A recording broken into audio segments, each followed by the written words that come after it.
Jabardasth team నుంచి ఉన్న comedians skits చేస్తున్న వాళ్ళు పాపులర్ రాంప్రసాద్ గారు, హైపరాది గారు, వీళ్ళు కూడా పవన్ కళ్యాణ్ గారి కోసం ప్రచారం చేస్తారు. జబర్దస్త్ వాళ్ళు పెద్దవాళ్ళు, జబర్దస్త్ వాళ్ళకు కూడా ఓట్లు పడిపోతే ఏదో కామెడీ ఎంటర్టైన్మెంట్ తప్పితే వాళ్ళు చూసి ఆది చూసి రాంప్రసాద్ వీళ్ళని చూసి ఓట్లు వేసే సీన్లు అంత ప్రజలు అంత ఎరిపొబ్బలు కాదమ్మా. అట్లా వీళ్ళని కూడా చూసి ఓట్లు వేసేస్తారు. అలా అయితే ప్రతి ఆర్టిస్టు మైక్ పుచ్చుకుని వచ్చేయచ్చు. వాళ్ళని చూడటానికి వస్తారు. కామెడీ జబర్దస్త్ టీవీలో చూస్తున్నారు, నేరుగా మనుషులు చూస్తారు. కామెడీ కోసం తప్పితే వీళ్ళంతా ఏమన్నా వీళ్ళ ప్రజల్లో వీళ్ళ మీద ఇమేజ్ ఏమన్నా చాలా విజ్ఞానవంతులు, చాలా నాలెడ్జ్ ఫెలోస్, వీళ్ళకి చాలా విషయ పరిజ్ఞానం ఉన్న గొప్ప మేధావులు అని ఉందా? కాదు. స్టాండప్ కామెడీ, బూతుల కామెడీ, డబుల్ మీనింగ్ కామెడీ, ఈ కామెడీ తోటి నవ్విస్తారు. వాళ్ళ మాటకి ప్రజలు ఉత్తేజితులయ్యి ప్రజలు ఇదైపోయి ఓట్లు వేసేస్తారు అంటే భ్రమ. అవి వస్తూ ఉంటారు, పోతూ ఉంటారు, అన్ని పార్టీలకు వస్తారు, అది డబ్బులు ఇస్తారు, డబ్బులు తీసుకుని ఆ డబ్బుల కోసం వచ్చేసేస్తారు, ప్రాపగాడ చేసి అంతవరకే. అది ఓట్లుగా టర్న్ అవ్వు, ఓట్లుగా కామెడీ ఎంటర్టైన్మెంట్ కాదు. ఎలక్షన్లో ఎంటర్టైన్మెంట్కి ఓట్లు రావు. మీ యొక్క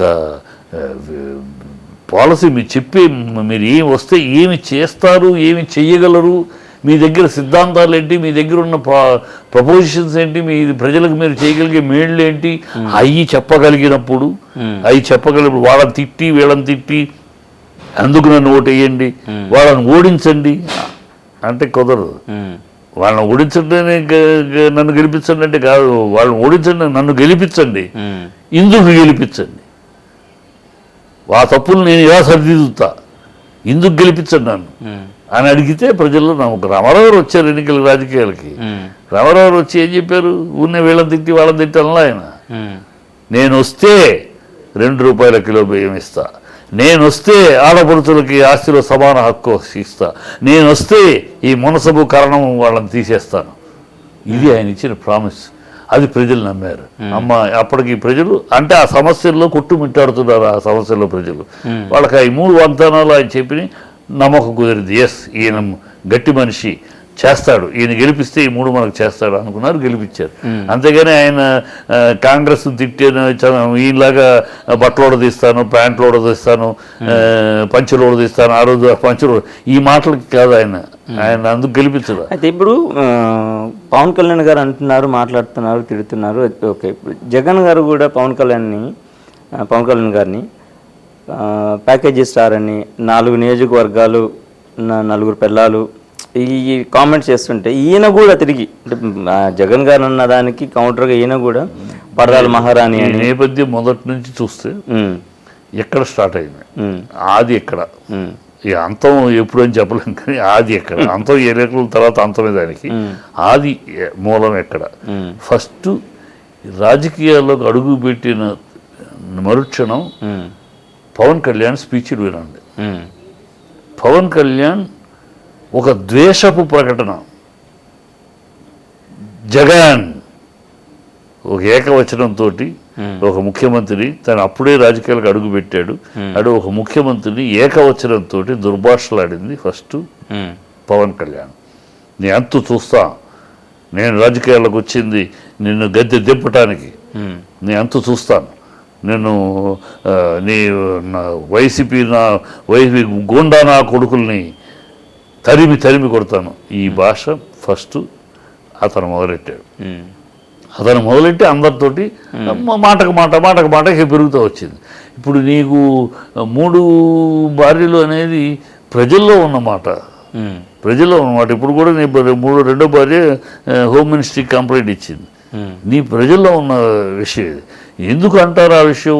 నువ్వు నీ పర్సనల్గా ఆర్టిస్ట్గా ఉన్నంతకాలం నీ పర్సనల్ విషయాలు ఎవరు మాట్లాడితే తప్పు. నువ్వు ఎప్పుడైతే ప్రజా జీవితంలోకి వచ్చావో, ప్రజా జీవితంలోకి వచ్చి ప్రజల ముందు నేను ఒక నాయకుడిని, మీకు ఒక మార్గదర్శకుడిగా ఉంటాను అని చెప్పి రాజకీయాల్లోకి వచ్చావో, నో పర్సనల్. అక్కడ పర్సనల్ ఉండదు. రాజకీయాలు వచ్చారు, నువ్వేం మార్గదర్శకం చూపిస్తావు, నీ క్యారెక్టర్ ఇలాంటి క్యారెక్టర్ ఏం మార్గదర్శిస్తావు అని ప్రశ్నిస్తుంది, ప్రజ ప్రశ్నిస్తుంది. నీకు పూలదండలే వేయాలి, నేను మెచ్చుకుంటూనే మాట్లాడాలి అంటే కుదరదు. రాజకీయాలకు వచ్చాక నువ్వేంటి రామారావు గారిని అనలేదా, రామారావు గారిని అనలేదా, వైఎస్ రాజశేఖర రెడ్డిని అనలేదా, ఏ నాయకుడిని అనలా, తమిళనాడులో కరుణానిధి గారిని అనలేదా అంటారు. రాజకీయాల్లోకి వచ్చినాక నీకు పబ్లిక్ లైఫే, ఈ ప్రైవేట్ లైఫ్ ఉండదు ఎవరికైనా సరే. జగన్ మాట్లాడలా, జగన్ పుట్టుకొని గురించి మాట్లాడలా అయినా కనుక ప్రైవేట్ లైఫ్లు ఉండవు రాజకీయాల్లోకి వచ్చినాక. మీరు ఒక రాజకీయాల్లో ఒక నాయకుడిగా ఒక మార్గదర్శకంగా వచ్చి నిలబడ్డాక నేను మీకు దిక్సూచి నేను మీకు మార్గదర్శనం చేస్తాను, నన్ను ఆదరించండి అని మీరు ఎప్పుడో చెప్తాను. నువ్వు ఏమి మార్గదర్శనం ఇస్తావు అని ప్రశ్నిస్తారు. ప్రశ్నించడానికి వచ్చి నువ్వు ప్రశ్నిస్తే నన్ను అవమానించాలి ఎందుకంటావు? నీ నోరు నీకు కంట్రోల్ లేదు. ఆ రోజు చిరంజీవిని దెబ్బ కొట్టింది ఈ నోరే. ఆ రోజు చిరంజీవి చాలా గౌరవంగా, ఆయన చాలా పెద్దరికంగా సామాజిక న్యాయం అని చెప్పి ఆయన చాలా గౌరవంగా రెస్పెక్టబుల్గా మాట్లాడుతున్న రోజుల్లో యువనాయకుడి కింద ఈయనేం యువరాజ్యం కింద ఏం మాట్లాడాడు? కాంగ్రెస్ వల్ల పంచెలు ఉడదీస్తారని మాట్లాడాడు. అక్కడే జనాల్లో అసహ్యత. రాజశేఖర్ ఏం మాట్లాడుతున్నాడు, చంద్రబాబు ఏం మాట్లాడుతున్నాడు,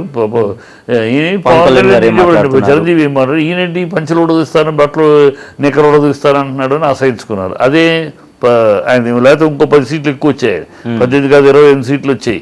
ఈ కేవలం పవన్ కళ్యాణ్ నోటి దూల వల్ల, ఈ అసహ్యపు జిగుత్సాకరమైన రౌడీ భాష వల్లే ఆ రోజు ఆయన నష్టపోయారు. ఇప్పుడు తనే నష్టపోతున్నాడు. అది భాష మార్చుకోకపోవటం. నాయకుడు అన్న తర్వాత సినిమా షూటింగ్ కాదు, సినిమా ఫ్యాన్స్ కాదు. ఫ్యాన్స్ ముందు నువ్వు ఏమైనా మాట్లాడు, సినిమా ఫంక్షన్లో ఏమైనా మాట్లాడదు. రాజకీయం ఇది. రాజకీయం ప్రజల యొక్క మన్ననలు పొందాలి, ప్రజల యొక్క విశ్వాసం పొందాలి.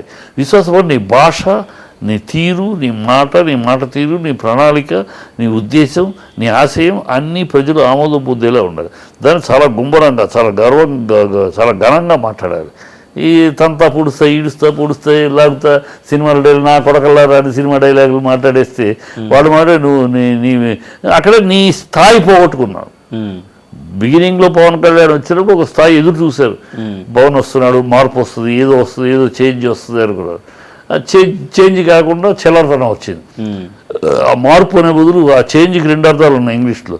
చేంజ్ అంటే మార్పు, చేంజ్ అంటే చిల్లర కూడా.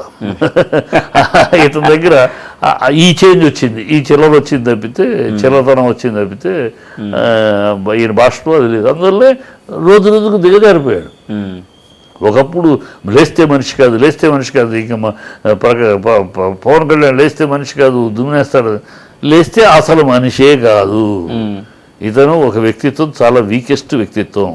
ఈయన నాలుకలోనే ఆయనకి శని ఉంది, నాలుకలోనే ఆయనకి దరిద్రం ఉంది. ఆయన నాలుకే ఆయన్ని కట్టి పడేస్తుంది, ప్రజల్లో దిగజారుస్తుంది అని తేలిపోయింది.